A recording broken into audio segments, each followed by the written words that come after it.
If you want to stop sending optional data on OneDrive, this quick guide will walk you through the exact steps. This is a simple privacy setting, but it can make a real difference if you prefer to keep your device sharing to a minimum.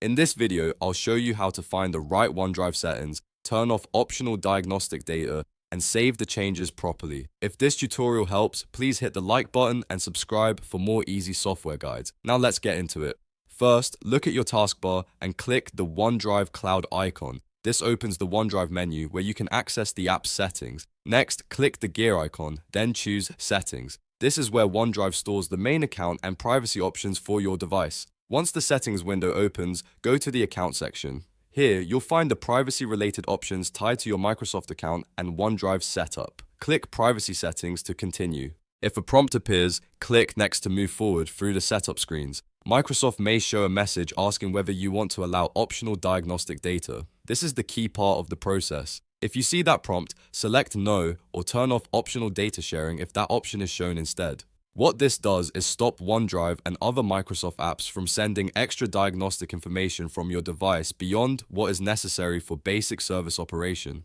After you make that choice, finish the setup and save the changes. It's important not to close the window too early because you want to make sure the new privacy setting actually applies.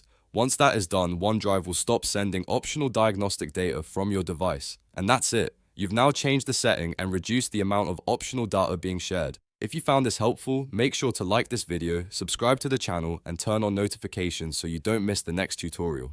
Thanks for watching, and I'll see you in the next one.